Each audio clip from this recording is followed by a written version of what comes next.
Welcome to Unfertile and Unfiltered, an unfiltered podcast about male factor and fertility. My name is Sydney. My name's Matt. And this is our story. Yeah, today's episode, we're going to talk about... What are we talking about? Your favorite topic? Sperm donor. Sperm donors and all the different things. Such a down. Such a what? Such a downy. Such a downer topic. Yeah. Me, at least. Okay, so I wanted to dive into it first. Do you remember when we initially started talking about a donor? Like, basically day one. How did you feel about it then? No, because, day one was we took the first test and it's like, if I don't have sperm and we have to do a sperm donor, he's got to be 6'4" and sexier than me. That was your, yeah. That was my whatever. Yeah. Here we are. So it was more of like we were joking about it, we threw it around. We were always saying like, okay, we're going to do a donor. And then now here we are. How are you feeling about it right now? None of it was real of like me actually processing my emotions until you then had to start, like your appointment started. Mm-hmm. Because then it was like, this has now become a reality. Yeah. Of like, we might have to use a donor. Yeah. So it almost became real the second that it was like, okay, well now, even though we kept saying we were going to do a donor. Because my surgery was December 2nd. They found nothing, and your appointments didn't start till like 2 months? Like a couple weeks ago. 2 weeks ago? Yeah. So I had like 2 months of like. Which for me, that's ample time to process, figure out, and move on. So much time to process the rest of your life, huh? Here's the thing though, and what's so hard about it is how I deal with grief is I'm like, okay, now what's the next step? Like, moving on, what's the next step? So for me, I'm like, okay, let's move forward and we'll do a donor. We've talked about embryo transfer and we've talked about how I would be open to embryo adoption, but I feel like you're pretty anti-embryo adoption. Well, you can have kids. I think embryo adoption's stupid. Yeah, so then I'm like, okay, fine. If it's not embryo adoption, then let's move forward with the sperm donor. Yeah. I know, it's the worst. I'm sorry. I'm ready to go. I'm not ready to go. Well, I know, but that's what we're going to move forward. I mean, I still have moments of like, okay, well, screw that. Let's just do freaking adoption. But adoption's a long process. It's so expensive. And expensive. Like 30 plus grand. Plot to IVF's apparently really cheap. It's not cheap. Well, this version we could do it a lot cheaper. Yeah, because there's a study. So you get one round free. And with adoption, it's per child is like 30,000+ versus it gets cheaper with it. Anyways, yeah. So initially, I feel like you were like, "Oh yeah, making jokes. It'll be hotter. He'll be hotter." And then now, as it's gotten more real, it's cut a little bit deeper, and we're still trying to navigate that and figure out those feelings and whatever that looks like. So before we dive into all of it, I figured we should probably go over like the 3 different types that are most common, just to explain that and what that looks like. So there's 3 types. There is a known donor, an open ID donor, and an anonymous donor. The known donor is somebody that you know that is donating that sperm. So people have had brothers, like uncles. Not coming from a sperm bank. Not coming from a sperm bank, friends. Like, it's basically anybody that you know in your life that you're having donate. As far as that process goes, it's a very expensive process as well. We started going down that route just to explore it and look at what that would cost. And it's legal fees to pay for your legal fees, and you also pay for theirs. You pay for all of their medical exams, all their medical testing, all of their genetic testing and everything. You have to pay when they've donated the sperm. You have to pay for that to get tested and evaluated. Tested, stored, all the vials. Yeah, you have to store all the vials. I mean, that's with any donor. If they don't live close by, you got to fly them out, fly them back. Pay per diem, all those things. Oh, you have to pay so we have to go to a genetic counselor before we move forward with any kind of donor. You also have to pay for their genetic counseling to make sure that they know and understand what's going on. So when we were possibly exploring that, it was looking like it would be closer to like 5,000 to 10,000, basically, between all the different costs and all the stuff. Which, luckily, I mean, when we were looking into it, we talked with a lawyer. The internet, ChatGPT, keeps telling us all these expensive prices. Like, it told me that my surgery was going to be more expensive, like $8,000. It said your surgery was going to be like 8,000. Well, it's just not doing Utah. And then ChatGPT told us that for us to pay for a lawyer was going to cost like $4 to $5 grand, and Mhm. it's $1,200 if for us, and it was $300 for the other person. Like, Yeah. what the heck? So it definitely was cheaper. It was cheaper, but I mean everything. It just like it all just adds it up. just compounds, yeah. And as far as I guess we can go through these or to talk through about it in more in depth. As far as a known donor for you, I know for me there was then complications. No matter who the known donor is, there's complications of like how close are they to you? So how often would they see the kids, and then how do you manage that relationship and the oddness of it? And then I think there's the element of like I almost was feeling as if we went down that route, then it would negate you being the father. Does that make sense? Because it almost puts a person to that scenario. Yes. So what's your take on what were your feelings? The tipping point for me, any kind of known donors that we were possibly was considering. the difference between which we've already, I think we mentioned, we will not do an anonymous donor. Yeah, we can go to that point, but yeah. But the difference between a sperm donor and a known donor is with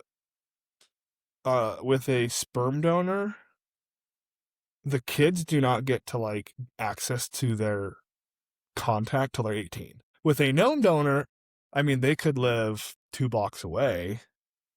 Like they could be a cousin, or like even like you could technically use a brother. And so then that incorporates them more into the family's life. And I think that was like a sperm donor just keeps it simple. It's like, hey, when you're 18, guess what? You can reach out. And obviously they'll see photos of who their dad is while they're growing up. But it's a simple like, hey, when you're 18, you can go out and meet them if you want.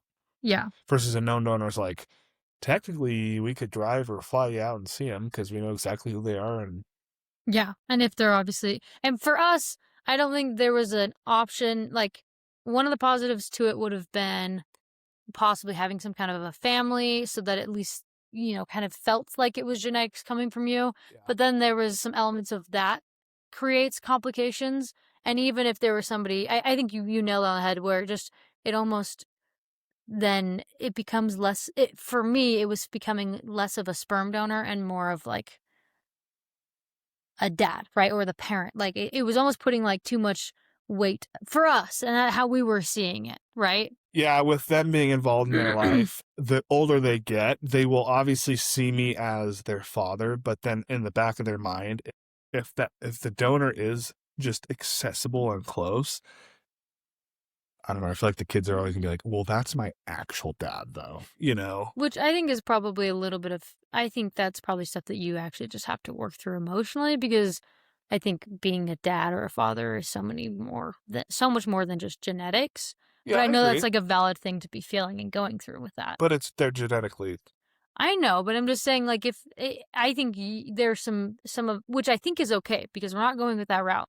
But I think that is something that if we did go with that route, we could have navigated, and it would just be work that you would have to do emotionally so that you could get in a good spot there. You also don't know how your kids are going to react. Yeah, you don't know how they react. So the reason, and so honestly, ultimately, why we're currently deciding to go away from any kind of known donor option is just because we had a couple of options, but none of them seemed like great options, based off of like just with different reasons. And obviously don't want to get too personal with those individuals that we've thought through and whatnot. But yeah, so that's a known donor. I've heard plenty of experiences where it's gone really well and people have had really good experiences with it. So I don't want to negate the fact that like those experiences, because people have had good ones. But for us, it just didn't feel like it was going to be a very good option. Yeah. So then you go to a sperm bank. Sperm bank is the option. And you kind of have two options, which actually I think they're really leaning away from anonymous at this point. So there's open ID, which is what you explained, where when, you obviously, we have pictures, we have medical history, we have different things from them, but then they can't actually contact and know the individual's identity until they're 18. And still at that point, like the donor could decide not to like talk to the kids or reach out to them. So that's open ID donor. Anonymous donor is which I still think we get to see we could still see pictures of the anonymous donors. You just never find out their actual names or information, and kids can never reach out when they're 18. Yeah. Based off of all the research that we've done, The internet suggests it's not. It's we're not saying it's because I'm sure there's people out there that have done anonymous donors. We're not saying it's bad. The what we've looked and researched is the data shows it's better for the kids to be at least able to know. Well, yeah, I've read a lot of resources from genetic counselors talking about even if the kid never reaches out to their known or to their open ID donor, just being able to have that option gives them a sense of like identity and a sense of closure if they do want to reach out to that. And actually, one thing I was going to point out is I think anonymous donor is actually slowly phasing out and they're not really doing it anymore because it is such a it Well, they is. don't allow it in other countries, right? Like I don't Europe, think they allowed they it. don't I was allow. talking to someone I can't remember. I don't want to quote myself on any of that because I genuinely can't remember. I need to look at that. But the other reason why anonymous donor just doesn't really make sense is if you do 23andMe, which is like a genetic test and it can tell you all these people you're connected with, like easily you could find out who your sperm donor was. Yeah. Through that, if they ever did it. If they did it. So there's just like so many reasons why. Again, I know people do it. I know a long time ago that was kind of the only option. But based off of what I've read, the ideal scenario is that it's an open ID so that if the kid wants the option, then they can have the option. Yeah. How do you feel about that? Them having that option when they're 18? Like, is there anything that scares you with that or what does that I look think like for that's you? fine at that point. But do you have any like fears of being rejected as a parent or you might not, I'm just curious. I mean, I'm sure there will be a little bit of that, but it's hard to tell 20 years from now what I'm going to feel. Yeah. We were just reading this book. It's called Three Makes Baby or something like that. It's the book that we've read a couple times throughout the weeks. Have you liked that book? Has there been anything that stood out to you with that book of? Yeah, I mean, when it did all the check marks, it shows how much I don't like any situation related to this. Don't like the fact that you're infertile, basically. Yeah. One thing I thought was interesting that we had read through is it was talking about going through genetic grief of like grieving what you thought you were going to have. Do you remember that part? No. You're probably like half listening while I was reading it out loud. Half But asleep. it was just talking about how like that is something that you have to hold a space for the parent that isn't genetically being connected to them.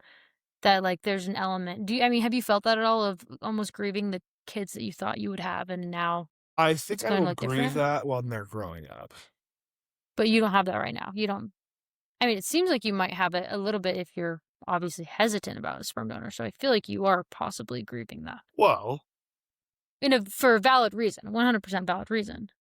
it's like, oh, okay, well, I feel like I'm raising someone else's kid. Because it's like, oh, well, it's not mine. That's the tricky part of it. Yeah. But then how is that different for you with adoption? Because that's the same scenario. The baby needs a parent. Okay. And it's like the child's been abandoned. Yeah. Or is being given up and that baby needs a home. It's different than walking into like, okay, well, you're going to get pregnant and I'm going to raise that child. Yeah. Or raise those 5 kids, Yeah. It's a little more tricky when it's like, okay, and that's why I'm going to therapy, right? But it's like, oh, well, I'm raising your kids. Yeah, sounds like we need to go through sounds like we need a lot more therapy before we actually move forward with any kind of donor. Yeah. Which is why I'm going through it, and I'm sure we're going to do an episode on that eventually of all the... Which I reached out to...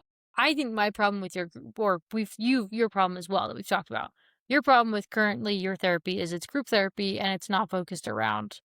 It's focused around anxiety and depression, but it's not really focused around the scenario that you're going through right now.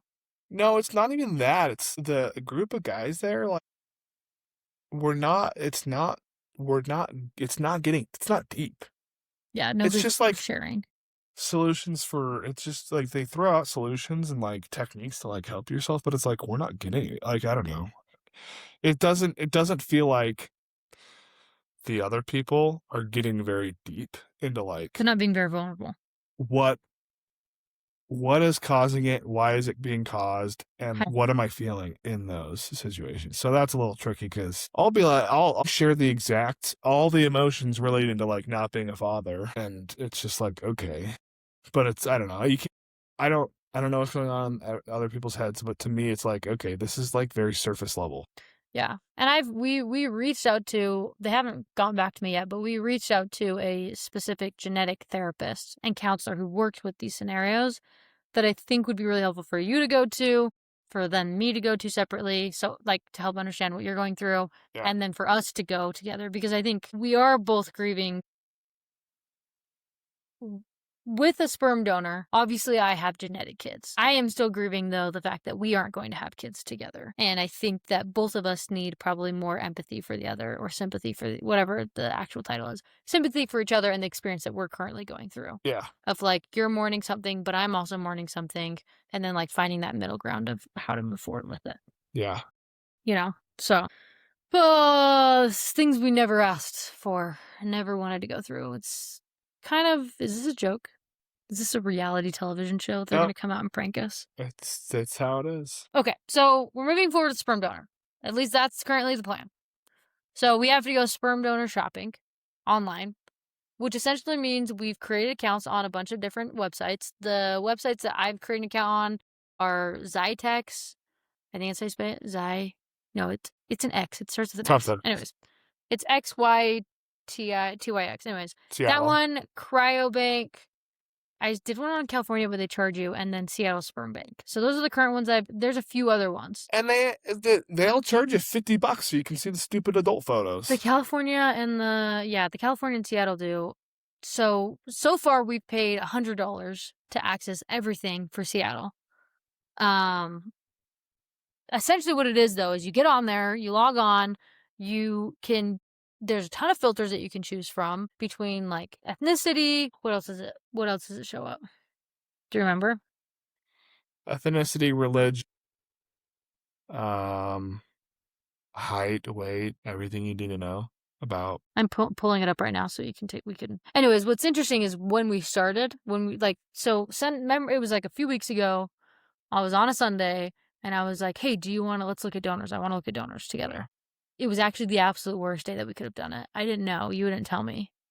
But do you remember why? No. It was when you were like sitting up. We were at church. Oh, yeah. I left church because I was like, screw this. I don't want to look at any kids. Well, you were sitting on the pew, so you could see everybody. And what was that experience? And I was just looking at all these people with all their kids. And the kids look like them. And so as soon as I could get out, I just left and went home. I'm like, oh. I think that was the first time when it like hit of. Yeah. You think so? Yeah, I was like, this is a bunch of bull crap. And so that happened. I didn't know it happened. You didn't really communicate that happened. So I said, hey, let's like do it. I didn't tell you till like a couple weeks later, like, you know that, like, I skipped church that day. Yeah, which I was annoyed about because I'm like, dude, I don't know that. You have to communicate with me that like, I didn't know that. So I was just like, let's look at donors. But then there's me just sitting in my thoughts of like, why would I tell you that? You don't understand. See, but then you're just being a victim and you're not actually communicating. It's true. You're not communicating to me. Yeah. I can't do things if you don't communicate. Yeah. Which we've talked about in length. But anyway, so I said, hey, let's go sperm donor shopping. So when we first, and I just pulled it up. So you can choose like hair color, race/ethnicity, eye color, RH factor, Jewish ancestry, their weight, their height. Can't you pick blood type too? Maybe. Not on this one, you can't. And then you can show donors that only have, some donors have adult photos, some donors don't. And so like choosing that. Yeah. And then also open ID donor. So I remember when we first searched, it was like 6'4", what are the options?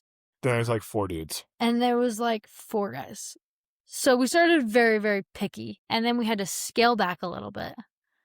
And there's just not like a lot of, I don't know, it's so hard because you're looking for an attractive partner. I want to say this in the nicest way possible, but I'm genuinely curious as to what sperm banks are thinking when they're accepting ID people. Like, but you can't discriminate on how they look.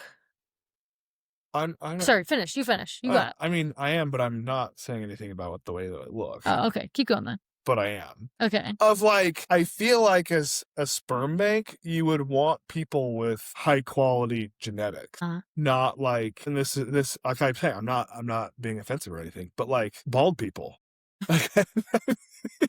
Like, are you trying to set your kid up to be bald? I don't know. There's nothing wrong with being bald, but like bald or like, I don't know. Some of the adult photos are like the scruffiest, ugliest beards that are like not, like they're not groomed. And it's like, what? I don't know. What are we doing? You're gonna get canceled for that. No, I'm just I kidding. might. But here's a perspective that I'm gonna offer to you. What if their husband is bald? And so they're actually, in their mind, oh, like, this looks very similar to my husband. That's true. Like, I wouldn't say that baldness or, like, not looking attractive would be considered No, I agree. genetics. I think that anyone that's like working through, I mean, I don't know. You're usually not like fully bald till like, I do not know, like people my age. I know a couple. I don't know. I know a kid that was bald at like 21. Okay. Yeah. But I'm just saying, I don't know. Literally, my whole 4 years of college, I don't know if I ever met a bald kid, unless it was because of cancer. No, yeah. I had a lot of bald guys. I don't know. Okay, we're totally. No, now we're on a bald tangent. And I don't think. But we love bald people. So what I'm wondering is like, fine. I don't know. Are these sperm banks just taking what they get? Because I don't know. Maybe people just don't donate sperm. But here's the thing, though. I listened to a podcast and they walked through the process, and it's like a 6 to year-long process to actually donate because they like test and they wait and they check all these things. So I think what you're forgetting is they're checking the health of their body. If somebody is bald, they're healthy. They're still a healthy person. Yeah. They're checking the health of their body, and maybe they're carrier screening and making sure they're not passing stuff down like diseases and whatnot. Yeah. So I don't think that's. I get where you're saying and where you're coming from, but like there's so much that goes into play than just like, oh, you're bald, so no, we're not going to accept you. I don't think people running to sperm banks to donate. And I think the other thing to think about is like for us, you're 6'4". So for us, people that are shorter than that, that's like a downside. But for somebody who has a husband that's like 5'9", they don't really care. They actually probably want somebody that's like similar to them so that it mimics kind of. Well, and I don't even care about the height thing. I know. I'm just saying that's an easy example of like there's some people that we would absolutely never choose, but for some people that actually they look similar or have similar traits to their husband, and so for them that's like. Because we talked about sperm donors in like the second episode or something. I think we mentioned them. And it's just going through the sperm donor process. It's not great options. That at least I was okay. There's less than we thought. They're kind of the height that we want. We're shallow, so we want them to be attractive in our eyes of what we think is more attractive. I think those are like our two. We started with, we want them to be brown-eyed, 6'4", this. And now we've like gone down to a base of like, okay, we'd like for you to be attractive to us. Well, they gotta be 6 foot. And you have to probably be at least 6'4", because that's something that you care about, because that's obviously a gene, or that's like you're tall, so that's something you care about. Well, no, I don't want 5'6" kids. Which again, I'm saying is because of your height. Because of my height, yes. If you were somebody that was that height, then you wouldn't care because you're like, this is who I am. It's fine. Totally agree. So I'm saying because of your height and because of your genetics, you would prefer those. So my cutoff was originally 6'4", now it's 6 foot. Now it's like 6'4", or 6 foot. Has to be 6 foot. Yeah. Anyways, now we sound like the most shallow people in the world. But you know what people don't like when you say like this is hard? What's so hard about it, and I've talked to my mom about it so many times, because I had somebody say a pretty insensitive comment where I said, like, you don't understand. It's like, I already thought I picked the father of my children and now I'm not. Or now I have to do it again. And they're like, well, yeah, you already did it. So, like, what's so hard about it? But what they don't understand is we both have physical flaws, personality flaws. But because. See? What? Now we're back. Well, we're like, okay. Okay, well, and I guess. This goes back to where it's like, okay, well. I don't know if I, like, you know how you were talking about, like, my emotional thing of, like, well, you have to now pick, like, okay, what do my genes and this random guy I have to pick now have to look like? Yeah. For me, it's like, okay, I'm raising another man's children with you. Which, again, is, you're going to have to go to therapy for that one. Bless your heart. Because either way, we're raising somebody else's children. Like, exactly. Doesn't matter who we choose, it's somebody else's children. I have argued to you, let's do embryo adoption so then you don't feel like that anger about me having a genetic tie. But you keep saying no on embryo adoption. So I'm like, okay, we can't do that. But I guess what I was trying to say with that is when you fall in love with somebody, then you, like, physical features or personality flaws become endearing because you're like, but I love this person, so I'm okay with these things. But when you were just genetically looking at somebody, you become so much more picky because that's all they have to offer. So that is why it's like, oh, they're bald. I don't want my kids to be bald because Because I'm not bald. Yeah. Or just even because we're picking something. So I don't know. My biggest thing, your pickiness about the baldness, which that's valid. My biggest thing is the nose because I really like your nose. It's a small, nice, petite nose. Like it's a good nose. So for me, I have a really hard time looking at donors when they have a bigger nose because I'm like, it's something that I have fallen in love with and I find endearing and I like about you. We're just going to get completely canceled because of this. No, but I think this is like the super valid thing where it's like, it's so hard because you're not just falling in love with a person and being like, I want that my kids, like you are just picking their genetics. And that's why it's so much pressure and so hard because like, what if our kids are not cute? And then I'm like, well, I picked wrong. Like, it's just different. My whole life, I was raised like, okay, like we serve others, you be selfless. And it's like, but when you're picking your spouse, no, you're selfish.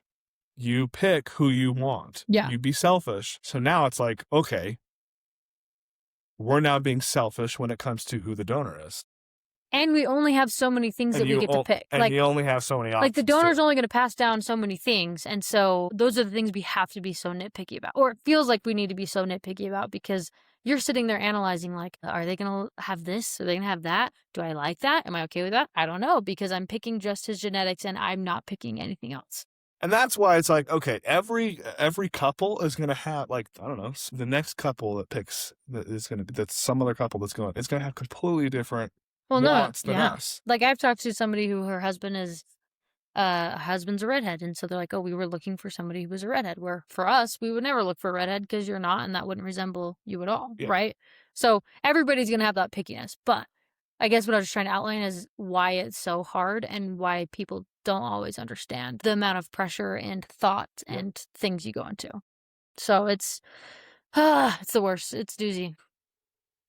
Yeah. So basically you go on there, you pick the thing, like it literally is like shopping with a product. You click on the donor. Well, I mean, not exactly shopping, but the things that you get with it, you click on the donor and they actually give you like a list. So you get like the paid version. We get an adult photo, baby photo. There's an audio file. So they actually did like an audio interview of the individual. There's a personality test that they took. So you can read through that. They have their family medical history. They have their genetic screen carrier. So I took a genetic screening carrier thing. They took that same test, and any guy that we're choosing will make sure that we don't have any recessive genes that match up.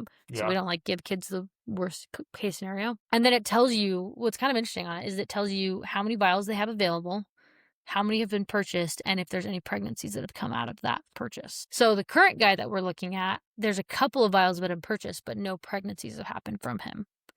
How do you feel about that current guy that we're looking at? What do you like about him? I mean, I know you're saying worst possible, but I'm just saying for a scenario, how do you feel about that guy? He was 6 foot and he was the most attractive guy. Yeah. How did you think? We listened to his audio interview last week. What did you think about that? He seems very intelligent. He was using big words. He's got a big vocab. He said that he likes to watch collegiate and professional basketball. And I'm like, I am a sports guy, and I never have ever used the word collegiate sports my whole life. But anyways, he was smart. That was like the only thing I think of. But he was using so he was very intelligent, which is something to think about because basketball. He likes basketball. Oh, that's one of the other things. Yeah, he likes basketball. He plays basketball. Oh, you care about athleticism. You would prefer that they had some athletic background. Yeah. Because you were big into basketball and all the sports. Yeah, so a couple of things when I've looked through it. Physical traits can pass down, obviously, height, eye color, hair color, body build tendencies.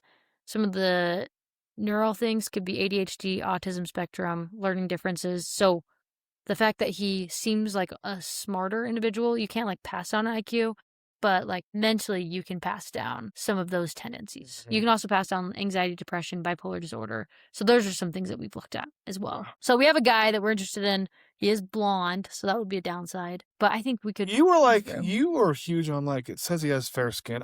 I look at the photo, I'm like, he looks like he can tan. I know. The man looks like he can tan. That was also something that I cared about because we both have more olive skin and can tan.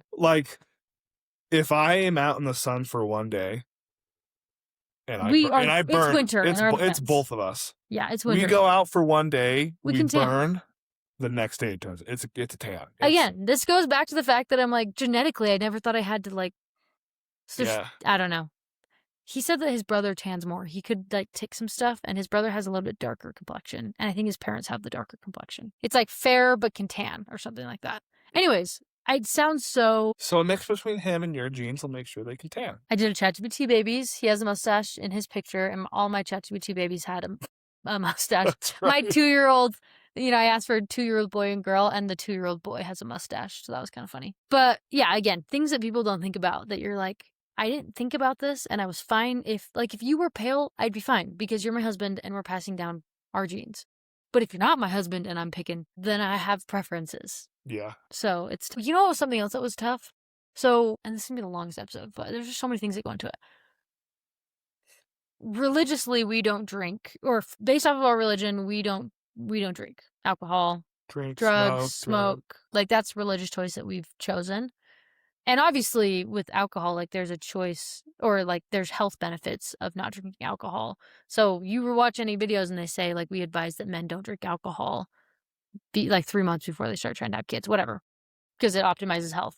So one downside when I was looking through his thing is it talks about like, oh, he like socially drinks 4 to 5 times a week. So that was an element where I was like, see, things like this where we can't control. One big thing that we've looked at is the health of the sperm can affect morning sickness. Yeah. And now I'm off the hook. No, if you have a horrible pregnancy, it can't be because of me, because you don't have my sperm. I can't say, that's the one positive thing is when I'm pissed and I want to be pissed at you because I have morning sickness, you gotta be like, don't look at me, look at the donor we picked. Look at the donor. But it's just another element to highlight of things that you can't control, and it's frustrating because we can't religiously be picky and be like, yeah, they can't drink alcohol. Not that it's a religious, some people just don't drink it because it's not good for you, but so many elements that you can't control. So I think we still are not decided. So if you decided, so we pick the guy, literally you add him to a cart and you buy the dye. $700 a vial. For this one, it's $700. California is more expensive. Too bad because some are $1,200 a vial. No, California CryoBank, I was looking, some of them are like $2,000, which could be worth it for us to spend money and look at it to maybe see if they have better options. Because if we're just using one vial for IVF, then you might as well get like exactly what you want. True. So we got to get on that. But we'll look into that. The element that also goes into dealing with the donor is then there's that argument between, okay, do you do IVF, where you only have to use one vial to maybe get multiple kids? But if you don't do IVF, then you have to do IUI, where IUI, you need lots of. They say you should do 2 to 3 vials per pregnancy because it's like you're trying to conceive. 3 vials at California is $6,000. Or 7, it's 2,100 for 3. And the other thing is they limit. There's only 30 vials, and they limit the amount of vials that you can purchase as a family. So I don't know what the limit is for Seattle, but it's more than just like we can only get so many. So that also then plays into our choice of doing IVF of like, well, if we want them to be all genetically connected, then you like almost the best way to do it is IVF, even though it's more expensive. So those are all the things that people don't think about when you're dealing with the donor choice and what that looks like. Yeah. And all the things. So we move for donor, we pick one, moving forward. What's your take on how open we're going to be with our kids about being donor conceived? Whatever the internet suggests. So you're saying basically, Sydney, do the research and then tell me what it is? You've told me that you're supposed to tell them when they get older. Well, no, the book that we're reading, and we'll go over that, it talks about telling them, so there's like baby books that talk about being donor conceived, and it kind of introduces that concept of mommy or daddy might look different than mom, just like different things. What I have read is talking about it since the moment that they're born. So it's not some big reveal, some big event, it's just like this normalized, like, oh yeah, you're donor conceived. That is what it is, Yeah. Do you disagree with that? No, I think the terminology is weird. You hate the fact that it's donor conceived. I think you're beating around the bush by saying donor conceived when it's like the biological father. You were conceived with a different biological father because I didn't have sperm. I think it's like just say it the way it is. But let me argue the other way. Maybe it's not for your safe. Maybe it's not for your mental safety. It's or like you're annoyed because you want to mentally acknowledge that you're not the father genetically. But that could hurt the child if you're like, yeah, I'm not your biological father. Instead of what I'm saying is you're it's almost downplaying to what they actually are. They were an ingredient to be created. They had a Then donor. their They were donor conceived. They had biological a donor. seed. Great. I mean, I know it's a donor. Like that's the same thing. Yeah. I think you wanting to say that is just basically because you're currently grieving with that, which is totally fine. But I'm just saying, if you were like, yeah, your biological father, then you're like emphasizing that you are not their father, which isn't true. Yeah. Which, I mean, yeah, we can go through genetic counseling and see what they have to say with it. But from what I've read, you very much emphasize that they had a, there's the analogy of like they had a seed that like mommy needed and dad didn't have a seed, so they gave the seed. Yeah. Like that's a way to say it. Or an ingredient, or however you say it as a baby for them to understand, oh, you were donor conceived. And you were no less your dad's child just because you were donor conceived. Yeah. Like there's those elements there with saying that. Yeah. So then, anyways, they've talked about talking about it since as a baby. One of the things that is advised is creating like a life book of how they were created. So documenting this whole process and then creating like almost a scrapbook. We got a podcast. I know. Well, I know, but like a picture, and you can read through of like this is how mommy and daddy they went to the doctor and the doctor helped get a seed and I haven't done all the specific research, but that's what they say. Yeah. So that for kids they have a sense of self and they understand, and it's not some big event. Kind of like when my brother found out that Santa Claus was not real. At 11 years old. I know. He was such a so believer. late. He was It's such a so believer. late. So excited. Or he was pissed. My mom didn't want to get bullied this year, so she's like, he's not real. And then he questioned a lot. He was like, you guys been laughing at me. I'm so embarrassed. He kind of was questioning a little bit about some religious stuff because he's like, well, if Santa isn't real, then is Jesus real? Because Jesus is the guy we talk about. Yeah. So that's why I'm like, no, we definitely cannot do that. There's no lying to kids. That's called betrayal. He felt betrayed. He totally did. My mom felt so bad. Yeah. Well, and she didn't really deal with that because we all kind of just figured it out as we got older. I found out so young. So young. I was like 6, so there was no time to be betrayed. Just don't. Did his friends never be like, oh, Santa's a bunch of bullcrap? I have no idea. Brigham men living under a rock? Dude, I don't know. I have no idea. I love it. I love that he was all about it for so long. Yeah, because he was crazy psycho about Elf on the Shelf. Yeah, I love it. Now it was it's so dead. cute. So I think that's the biggest thing we're trying to avoid is a moment of them losing sense of self and being like, I was lied to. And instead it's just a very normalized, yeah, this is what happened. Not to make this so long, but there's so much to cover with this. Another thing that people don't think about is the fact that our kids are going to have half siblings out there. Maybe. Pretty high chance, but yeah. I mean, if we're going through a sperm bank, why wouldn't they have half siblings? Well, because the guy that worth considering in his thing says, well, one thing I like about donating is I am getting into my later 30s, or was it 30 or something? And he's not married, doesn't have kids. He's like, if I never have the chance to have kids, it's kind of cool to know that I do have kids out there. Like genes out there. But, sorry, you're not thinking about the fact that other people are going to use his sperm. So they're, on average, there's 20 half-siblings out there from donors. Depending on, because... they have that many vials. Well, if I use one vial for IVF, and I have 4 kids from that... I know, but if people do IUI, they're using lots of vials. I know, but a lot of times people, if they're doing sperm donor, it's through IVF. So, if we do IVF, that's 4 kids with 1 vial. Or, he already had 6 vials purchased. But those people might have been doing IUI. True. They genuinely could have been doing IUI, and they just didn't know. Obviously, and also not as many people want to have as many kids as, people are like, oh, 1 or 2. So that's an element. I've read a lot of things on it. It's talked about how that's really important to also help kids, facilitate. There's Facebook groups or different ways that you can, or donor registry. So different ways that you can connect kids to their half-siblings.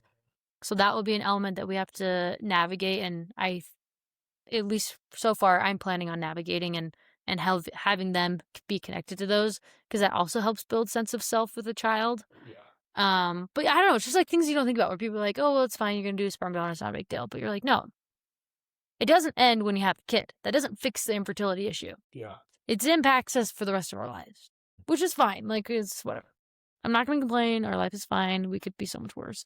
There's also, yeah. Anyways, okay, cool. I mean, with all that being said, I think we're gonna talk about it a little bit in the next episode, but we've been doing some ChatGPT and a little bit of research, and the internet is saying that with my current condition, there is a slight chance that I could maybe produce small pockets of sperm if I optimize my health. So a week ago, I started a big lockdown, and I think we'll probably get into it, but I have started basically cutting out a lot of stuff and completely 180ing my lifestyle so that in 6 months to a year that maybe I have a chance to maybe have a biological child someday. Actually, somebody did ask me on Instagram if we would consider doing a microtesty again. So that's answering that question. Yes.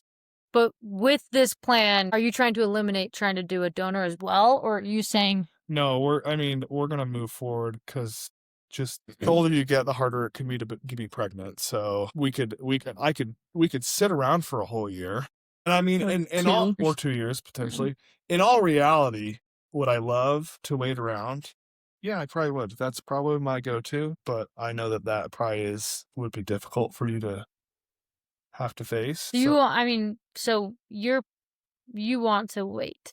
Initially, I feel like when we've talked about it, you said that you were... Because that feels selfish. Okay. So right now and there's the study going on. So, because we could do this and we could do tests in a year or 2 years. I mean, realistically, in my opinion, is if there's no changes in a year, if I've really actually fully 100% optimized my health and cut out all the processed crap and all that, and there's no change, that was the Hail Mary. That was it. So that then is another year pushed back. Yeah, that's true. It would be then like trying to start the process over again in a year. And there's so many, yeah. We can dive into that. Is that your segment into trying to end this episode? That's the cliffhanger is what that is. That's the cliffhanger for next episode. Well, I was going to ask you about how you feel about the kids meeting the donor age. Maybe we already talked about that. I don't think we did. Can you put that at the end and then... I don't think people care. Final question. And then we can talk about all the other stuff. Okay. How do you feel about our kids, or the importance of our kids being able to talk or meeting when they meet the donors? How do you feel about that? 18, kid decides to meet the donor. How do you think that experience is going to go for you? I've seen it on TV before. Or I think I've seen a movie the movie we just watched. Anyways, or someone told me, I don't know, I heard it from somewhere that the kid got old enough, they met their biological father, and afterwards they were like, oh, that was weird, and then they never wanted to see him again.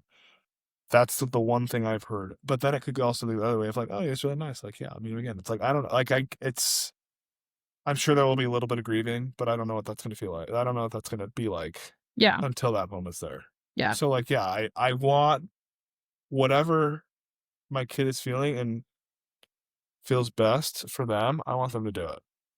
And I think I can't control it, so whatever. That's true. Well, I think my biggest thing that I really want to be, I think would be important for both of us to focus on is, as we're raising kids, when there is curiosity, I think sometimes parents can, I don't know, when a kid asks about the birds and bees, parents kind of shut it down because they get awkward. They don't know how to have that discussion.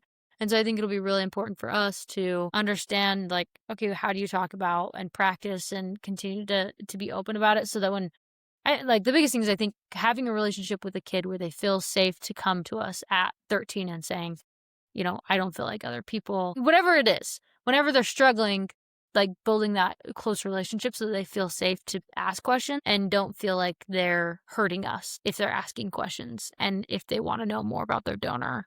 Or no, that's, I think, the biggest thing that's important. And for some kids, I've heard some kids that just don't care. And then some kids that are like, yeah, I'd love to meet I'd love to meet them. I have some cousins that are adopted and they are totally fine. And they see their parents as their parents, and they I don't think they have much of a desire. Yeah, your brother, we were sitting there, your brother asked them, do you want to know who your dad is? Yeah. Yeah, they're like, I don't care. Like, I have my parents. And so that's, Yeah. I think, the worst case scenario is that they disown their parents, but I think that's a more common scenario of like they have parents. Like that's Yeah. the parents that they have, their adopted parents are their parents. Yeah. So I think that's comforting for us. I don't know, was that comforting for you to think about that or no? Every situation's different, but the selfish part of me wants my kids to respond exactly how your cousins responded. Yeah. I'm just like, I don't have a dad. Or yeah, like I have my parents, I don't care. Yeah. Yeah. Best case scenario for me is they never care to or want to meet him.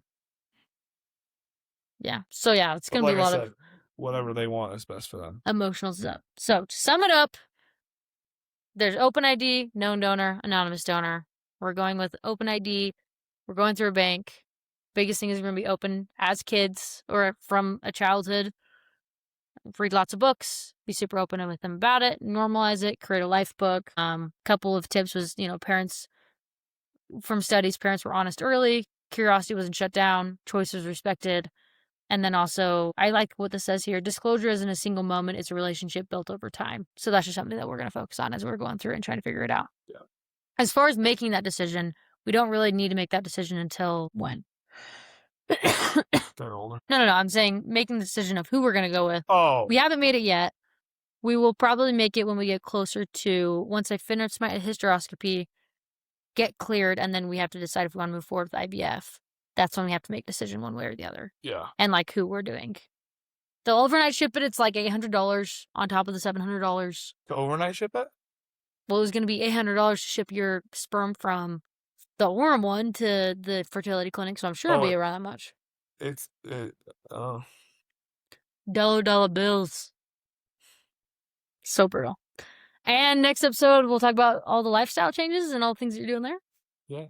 There's your cliffhanger. There you go. Loves a good cliffhanger. Okay, guys. Thanks for tuning in. Hopefully you don't fall asleep. We'll catch you next week. Over and out.